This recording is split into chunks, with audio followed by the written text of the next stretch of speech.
Today I'm going to discuss how to do the medium size of the worsted weight crocheted stuffed balls. They work great as cat toys and as kid toys. I've gone over the small already, so if you're looking for something a little bit smaller, feel free to check out that video instead. This particular project ends up measuring approximately 2.5 inches in diameter, so it's a pretty good size for kids to be able to still grip, but large enough that it doesn't seem like there's nothing really to throw around. So anyways, we'll go ahead and get started. You're going to start with a magic ring or magic circle. Same thing, just two names for it. So we're going to go ahead and do that. If you need help doing a magic ring, there are some great tutorials out there. I think I also have one on my channel as well, but feel free to check out another tutorial for that part. We're going to put 6 single crochets into our magic circle. So there's 1, 2, 3, 4, 5, 6, and then we're going to cinch that down a little bit, and I like to carry the tail with me for a couple rounds just to keep it nice and secure on these projects. So then I'm going to count back from where my hook is at to figure out where my first stitch was. So here's 1, 2, 3, 4, 5, and 6. I'm going to go ahead and slip stitch to the first stitch from this round. I'm going to chain up 1, and then this next round we're putting a single crochet increase into each stitch. So there is 1 and 2, 3 and 4, 5 and 6, 7 and 8, 9 and 10, 11 and 12. So there we have our 12 stitches. We're going to go ahead and slip stitch to the first from that round, chain up 1, and then this third round we're going to be doing a single crochet by itself and then an increase in the next, and then repeating all the way around. So I'm going to continue carrying that tail for a little bit. So there's 1, 2 and 3, 4, 5 and 6. Just as a side note, I'm not carrying that tail anymore. I'm just tucking it to the back because it'll be hidden inside the project. So 7, 8 and 9, 10, 11 and 12, 13, 14 and 15, 16, 17 and 18. So there's 18 stitches. We're going to go ahead and slip stitch and chain up 1. Now we're on to round 4. So we're going to do, in this round we're doing a single crochet here, a single crochet in the next, and then an increase in the next all the way around. So there's 1, 2, 3 and 4, 5, 6, 7 and 8, 9, 10, 11 and 12, 13, 14, 15 and 16, 17, 18, 19 and 20, 21, 22, 23 and 24. Slip stitch here and on to round 5. So we're going to chain up 1. For this round we're still going to be increasing. So we're going to do a single crochet in the first, a single crochet in the second, a single crochet in the third, and then an increase in that fourth stitch. So 1, 2, 3, 4, and 5, 6, 7, 8, 9, and 10, 11, 12, 13, 14, and 15, 16, 17, 18, 19, and 20, 21, 22, 23, 24, and 25, 26, 27, 28, 29, and 30. So now that we are done with our 5th round, we're no longer going to be increasing the size of the ball on the base of the circle. We're actually going to be doing basically just 1 single crochet in each stitch around for the next few rows, and that's going to make it so that it builds upwards rather than outwards. So we're going to go ahead and slip stitch, chain up 1, and then we're just going to put 1 single crochet in each stitch around for a total of 30.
Okay, so there's 30. We're going to go ahead and slip stitch here, chain up 1, and we're going to be doing this until the end of round 11. So when we've gotten to round 11, then we'll start our decreases. So go ahead and keep working on that.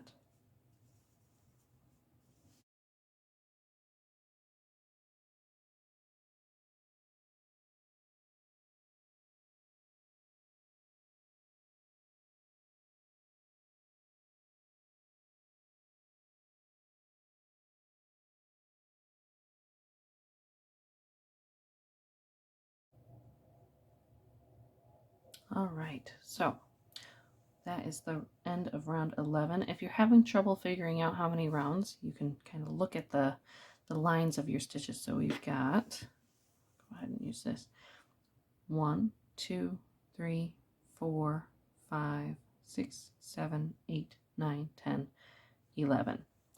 So that is the end of 11 rounds. And now we're going to go ahead and start decreasing. So just as we increase to bring it out on the bottom, we're going to decrease to bring it back in on the top.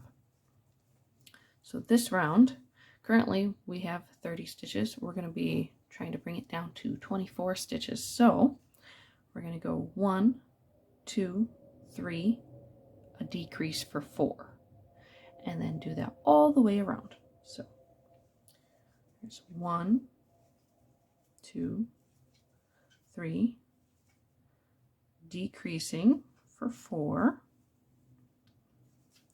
5, 6, 7, decreasing for 8, 9, 10, 11, decreasing for 12, 13, 14, 15, decreasing for 16, 17, 18, 19, decreasing for 20, 21, 22, 23, decreasing for 24. Go ahead and slip stitch. And now we're on to round 13. This is going to be another decreasing row. In this row, we're going 1, 2, and decrease for 3, and do that all the way around. 1, 2, decrease for 3, 4, 5, decrease for 6, 7, 8, decrease for 9, 10, 11, decrease for 12, 13, 14, decrease for 15, 16, 17, decrease for 18. Go ahead and slip stitch, and then chain up 1 to get ready for the next round. Now this is where I like to start filling it with stuffing, because once we get on these last 2 rounds, it gets a little bit more difficult to actually put any of the stuffing in. So go ahead and set the hook down, kind of pull those strings to the side. I use a polyfil fiber fill.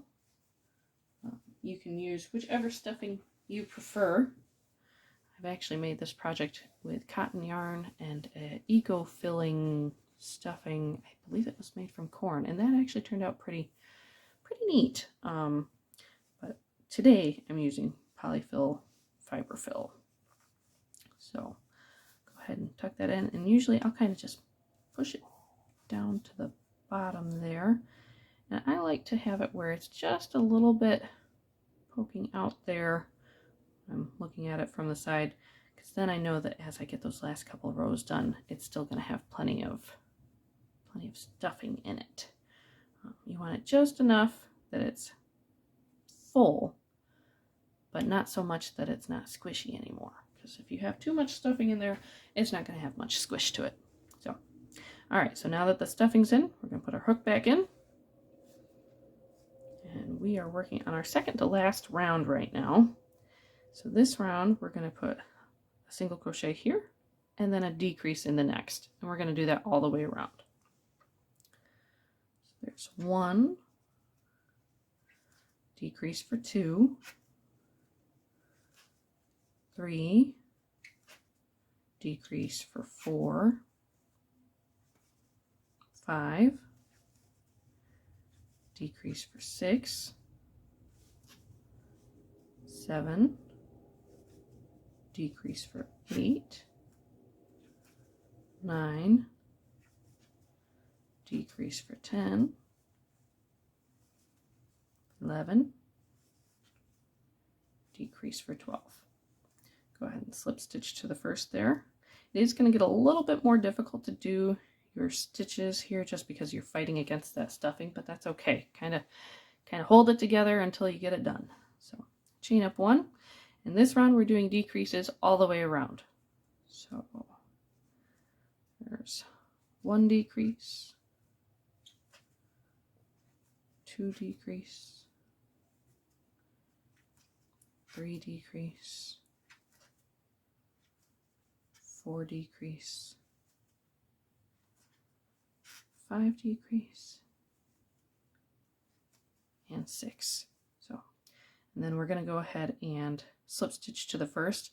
At this point, it is a little hard to tell where your first stitch is. So again, I like to go to where my hook is and count backwards. We go 1, 2, 3, 4, 5, and 6. So right there, go ahead and slip stitch and then chain 1 to kind of hold that there. We're going to grab our handy dandy scissors and cut with approximately anywhere from 8 to 12 inches should be enough string to finish this off. So then we grab our yarn needle.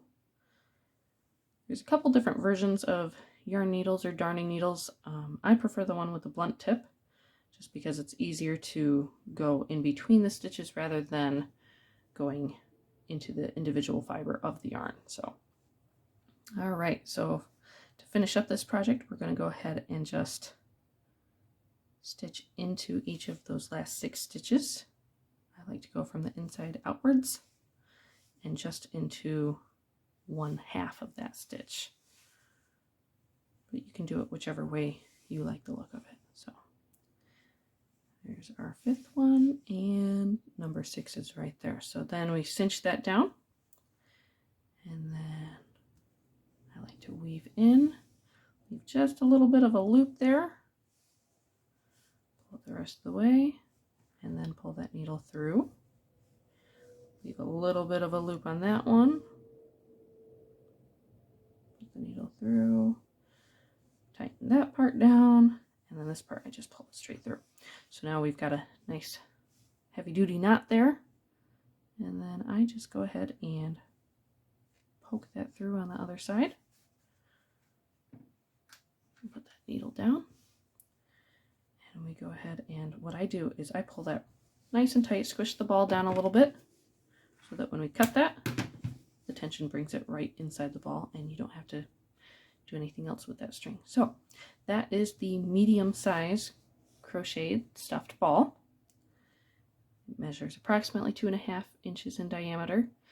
I also have a small size that I do that measures 2 inches, and then a large size that measures 3 inches. And all 3 of them seem to work very well for kids or cats. They're a nice soft item that you don't have to worry about anything getting too damaged if they get tossed around the house a little bit. So enjoy creating some fun toys for all the little creatures in your lives. And if you have any questions or any suggestions, feel free to comment on the video.